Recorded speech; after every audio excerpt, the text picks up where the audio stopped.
Olá pessoal, esse é mais um Fala Carlão e você já sabe, o Fala Carlão é sempre na prateleira de cima do agronegócio brasileiro. E agora eu já estou começando a ficar ousado, eu estou falando que é na prateleira de cima do agronegócio mundial e mais do que isso, agora nós já estamos incorporando também a questão do meio ambiente. E aqui do meu lado tem uma feríssima, a Maureen Lazzaretti, ela é secretária de meio ambiente, anotem isso, do Mato Grosso. Vocês já viram uma entrevista minha com ela no Zoom, mas agora a gente está aqui de maneira tridimensional e além de tudo ela também é a presidente da ABEMA, que é a Associação Brasileira das Entidades do Meio Ambiente. Então, gente, ela é poderosa.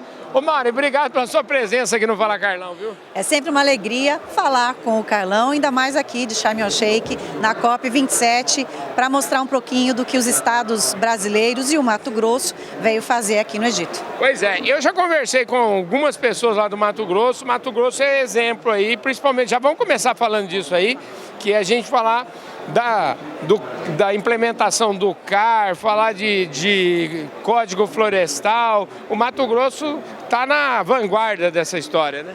Nós temos um trabalho aí, vamos dizer, uma vanguarda na implementação de regularização em imóveis rurais.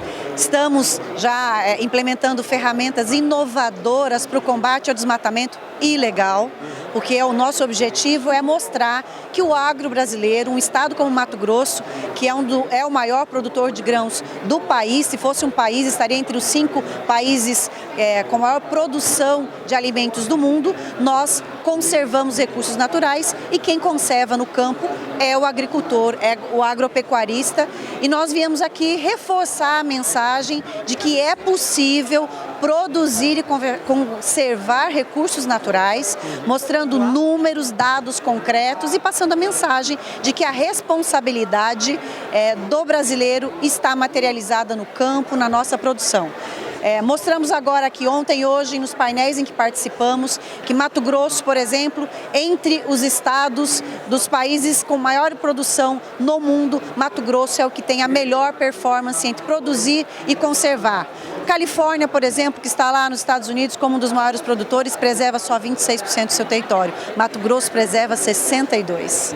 Então estamos mostrando que essa balança no Brasil é diferente do que no mundo. Pois é, eu conversei com o Caio Penido aqui ontem, nesse mesminho lugar aqui que a gente está agora, e o Caio ontem me deu uma aula bacana, ele estava falando sobre o IMAC, mas ele estava falando com muita contundência, tanto que o vídeo dele já está no ar, e ele disse: Carlão, é o seguinte, a métrica não é quem tem mais floresta, quem é mais verde, quem tem mais floresta é mais verde.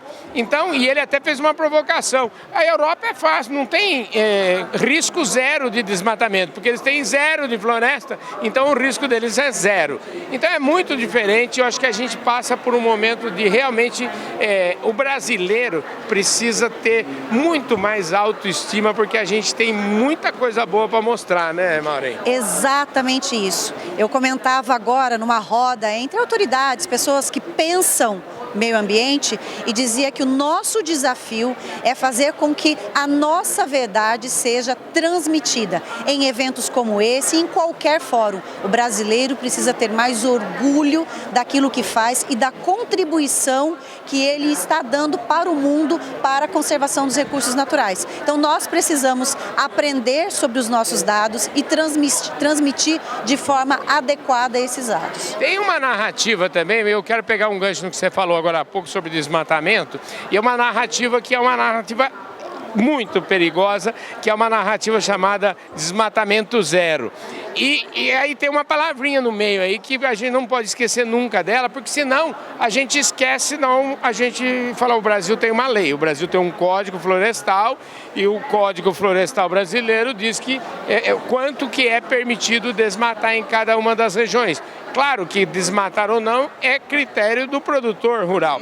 Então eu queria que você me falasse sobre isso, porque essa história de desmatamento zero, a gente tem que colocar a palavra ilegal no meio aí, né? Ela tem que estar no no começo, no meio e no fim, em letras garrafais. Porque, afinal de contas, a nossa obrigação é cumprir as leis brasileiras. As leis brasileiras precisam ser respeitadas. E, obviamente, que nenhum de nós vem aqui defender desmatamento ilegal.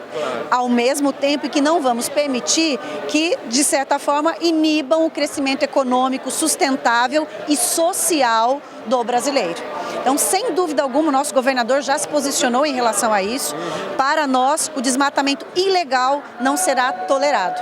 Mas aquele que quiser produzir dentro da legalidade, seguindo as regras da melhor aplicação da lei e das boas práticas agronômicas, ecológicas, nós iremos apoiar, fortalecer e digo mais. A preservação da floresta, a conservação dos recursos naturais advindos da floresta é incompatível com pobreza. Sim. Então, se nós queremos manter a floresta, vamos fortalecer a economia da floresta. E nesse ponto, nós damos uma aula para qualquer lugar do mundo, porque somos o único país deste planeta que impõe ao produtor rural que na sua propriedade ele faça toda a cadeia de sustentabilidade. Ele preserva a floresta, ele faz uma agricultura de alta tecnologia com boas práticas agronômicas e de conservação do solo, e é isso que nós temos que mostrar e fazer valer, as leis brasileiras e as boas práticas da produção sustentável. Pois é, ainda sobre esse assunto, Mauro, eu conversei agora há pouco aqui com um consultor da área e ele falando do problema do desmatamento ilegal e tal. Como que combate o tal do desmatamento ilegal? Porque segundo esse consultor com quem eu falei, enquanto a gente não resolver esse assunto, nós vamos continuar levando bordoada para todo lado. Como é que resolve isso? A gente tem que ter um tripé para resolver essa problemática. Primeiro, obviamente, temos sim que ter comando e controle, mas também precisamos ter instrumentos que permitam a regularização ambiental, porque a estatística em Mato Grosso, que é um estado brasileiro com a melhor performance na implantação do Código Florestal, mostra que os imóveis regulares têm um alto índice de manutenção, ou seja, não há desmatamento ilegal em imóveis que estão regulares. Então eu tenho que garantir a legalidade, ser eficiente nessa legalidade para permitir que as pessoas promovam a sua economia dentro desses parâmetros, combater a ilegalidade e o terceiro, que é fortalecer a economia local, porque quem tem condição de executar boas práticas, aumentar a produtividade, não vai realizar desmatamento ilegal. Pois é, eu estava conversando aqui também para ficar no Mato Grosso e falar de produção agora, né? Porque eu conversei aqui com o cacique Parecis, falando de produção, conversei com a Maristela. A Maristela estava falando assim, não, eu estava querendo arrumar um jeito de os 20% que a gente pode abrir lá na nossa área, meu irmão cuida, tem agricultura, pecuária, mas eu estava aqui preocupado e matutando como é que eu faço, os 80% também me dá dinheiro. E ela me mostrou exemplo, e você deve conhecer, muito bacana isso, né? Exatamente. Existem estratégias que precisam ser fortalecidas para que a floresta em pé possa gerar renda e dignidade social para o produtor. E que ele tenha condições de manter essa reserva, que é extremamente 4 vezes maior do que a área que ele pode produzir. Para isso existem algumas estratégias. Existem iniciativas para o que nós chamamos de manejo não madeireiro, que é o exemplo que a Maristela mostra de como sementes e frutos podem trazer riqueza. Existe o manejo madeireiro, existe a exploração da castanha, dos óleos essenciais, ou seja, nós precisamos pensar economia da floresta, aproveitando o que ela tem de mais rico, mas precisamos que isso tenha escala. Então nós temos que fortalecer essa economia, começar a divulgar e a incentivar iniciativas como a da Maristela, como a do manejo florestal sustentável, como a das castanhas do Brasil e tantas outras. Piscicultura que pode ser exercida, os óleos essenciais, enfim, nós temos um caminho bastante profícuo para transformar a floresta em pé em renda para os produtores. Eu já falei sobre o IMAC, eu queria aproveitar o gancho, porque eu gosto de exemplos, viu? Exemplo vale mais que milhões de palavras, então eu queria que você falasse desse mais alguns exemplos aí de ações que o Mato Grosso está fazendo. Bom, acho que eu posso destacar a PCI, o IMAC, a Secretaria de Meio Ambiente, tantas outras instituições como a Ecoartes fazem parte.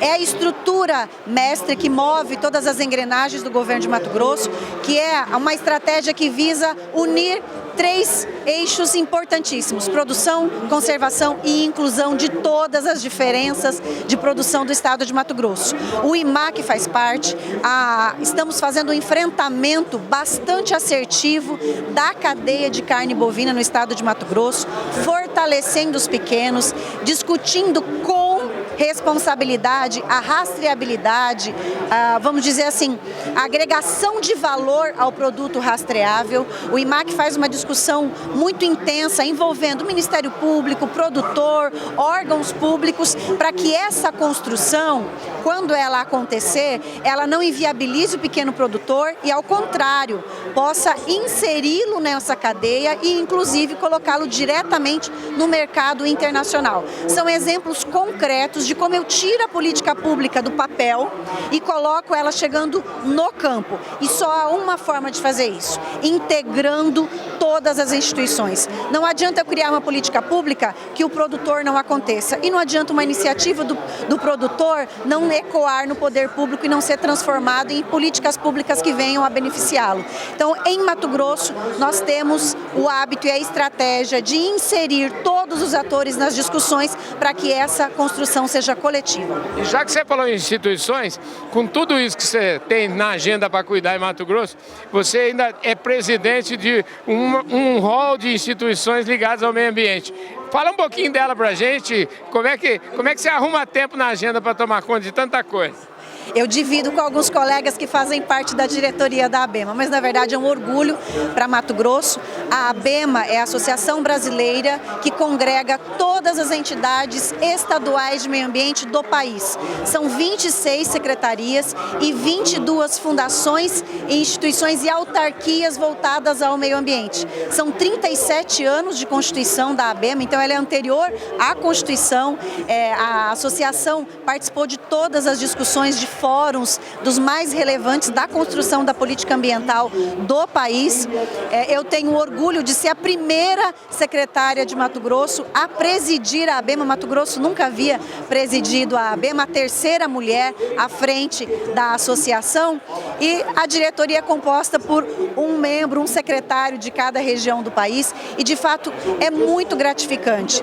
E na verdade o que a gente faz é conciliar os interesses que são comuns dos secretários e dos presidentes de fundações e autarquias dos estados e fazer com que essa discussão seja levada ao mais alto nível dos fóruns nacionais e internacionais.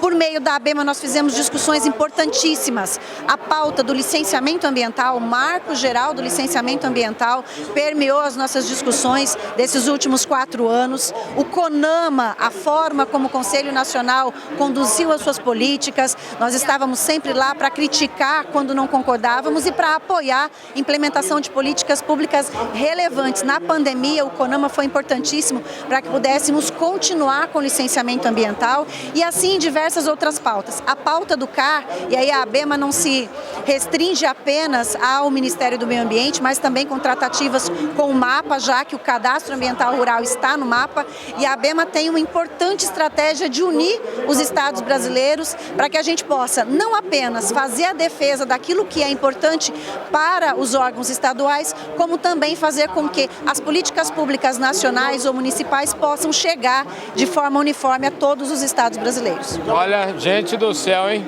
Barbaridade, que mulher que tem. Que essa mulher é de ação. E falando em ação, aqui na COP, esta COP está sendo chamada de a COP da implementação. O que falar em implementação é falar com você, né? Porque você já tem tanta coisa implementada lá no Mato Grosso. Quais são as expectativas da gente sair daqui? Qual é o ganho que vocês esperam e qual que é a mensagem resumida do Mato Grosso aqui na COP. Bom, a primeira mensagem é que, de fato, a gente tem que sair do fórum só das discussões, das promessas e mostrar resultados. O que nós viemos fazer é mostrar resultados, mostrar como a nossa estratégia de combate ao desmatamento tem funcionado, como a estratégia da PCI tem aumentado a discussão coletiva e dado resultado no campo para uma produção sustentável, assim como o nosso programa de carbono neutro, lançado na COP do ano passado e agora mostrando novas perspectivas. Vamos lançar aqui a prática recomendada da ABNT, Associação Brasileira de Normas Técnicas, para a certificação de carbono. É mais um passo importantíssimo que a ABEMA e a ABNT, em cooperação, têm construído, para que nós possamos, na prática, implementar aquilo que tem sido prometido.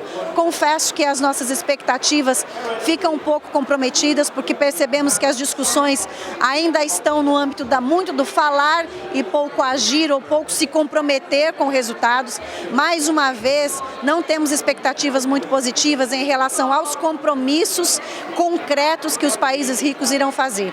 Afinal de contas, os maiores emissores de gases do efeito estufa são aqueles que estão mostrando menor comprometimento com investimentos em escala que são necessários ou com a mudança da sua matriz econômica para deixar de emitir. Então, o fato é que nós ainda estamos, apesar de chamar essa COP da implementação, vendo muito pouco de implementação concreta aqui. E queremos mostrar que o Brasil, o Mato Grosso, pode fazer diferente. Quem sabe a gente não leva uma COP dessa para o Brasil poder, para o Mato Grosso poder mostrar o que está acontecendo lá, né? Está lançado o desafio. Se tiver uma COP no Brasil, o Mato Grosso vai se candidatar, com certeza, um estado brasileiro que tem 3 biomas, Amazônia, Cerrado e Pantanal, com tanto para mostrar entre conciliar produção com conservação de recurso natural.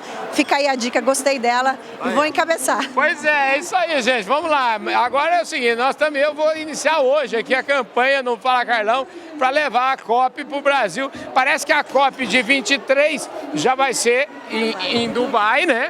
E eu acho que a gente pode pleitear isso, pelo menos lá para 25, essas coisas aí, não é? Concordo plenamente e acho extremamente justo e necessário que venham conhecer o Brasil, não só falar de um Brasil que poucas pessoas conhecem. Pois é importante porque a gente está aqui, né? A gente está aqui para conhecer como é que funciona uma COP, a gente está aqui para ouvir o que eles têm para nos dizer.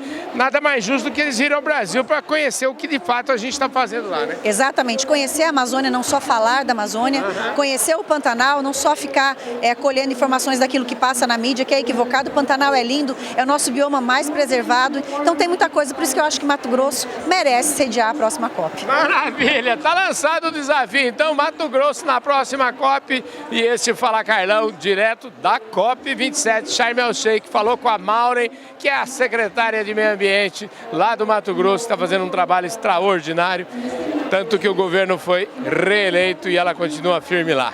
É isso aí, gente, um forte abraço e esse Fala Carlão vai ficando por aqui.